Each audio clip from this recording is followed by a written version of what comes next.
ભાવનગરના મહુવામાં ગરનાળું બેસી જતા ટ્રાફિક જામના દ્રશ્યો સર્જાયા હતા।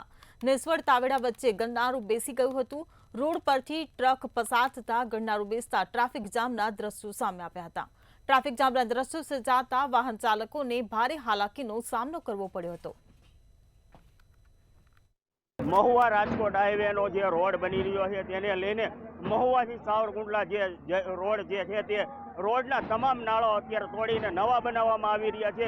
આજે વહેલી સવારે ત્યારે કહી શકાય કે જે તાવેડા નજીક એક નાળું હતું તે નાળાનું અડધો ભાગ તોડી નાખ્યો હતો। ત્યારબાદ જે અડધો ભાગ હતો ત્યાંથી ટ્રક પસાર થઈ રહ્યો હતો। તે દરમિયાન ટ્રક આ પુલની અંદર પસાર થતાની સાથે જ આ નાળું ગબડી અને ટ્રક ફસાઈ ગયો હતો। ત્યારે આપ દ્રશ્યોમાં ટ્રાફિક જામના દ્રશ્યો જોઈ શકો છો કે મહુવાથી સાવરકુંડલા અને રાજકોટ લોકો જઈ રહેલા હોય તે લોકોને અત્યારે ટ્રાફિકનો વધારે સામનો કરવાનો વારો આવી ચૂક્યો છે। ત્યારે કહી શકાય કે આ જે કોન્ટ્રાક્ટર હોય કે ગમે હોય પણ રોડનું કોઈ ડાયવર્ટ કરવામાં નથી, એવો ડાયવર્ઝન પહેલા કાઢવામાં નથી આવ્યું। ત્યારે કહી શકાય ચોક્કસ પ્રમાણે અહીંયા તાવેડાના એક અગ્રણી છે, ત્યારે અગ્રણીને પણ પૂછવાની કોશિશ કરી।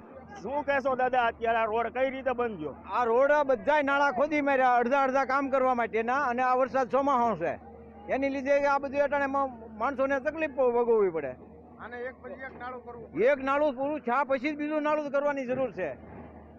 ત્યારે ચોક્કસ પ્રમાણે આ દાદાનું કહેવું છે કે અડધું નાળું તોડી નાખ્યું, પણ કાંઈક ને કાંઈક ડાયવર્ઝન અત્યારે કરી નાખવું જોઈએ। તેને લઈને અત્યારે જે વાહન ચાલકોને વારંવારી મુશ્કેલીનો સામનો અત્યારે કરવાનો વારો આવી ચૂક્યો છે ને ડાયવર્ઝન ન હોવાને કારણે ત્યારે 10 કિલોમીટર ફરીને જવાનો વારો આવી ચૂક્યો છે।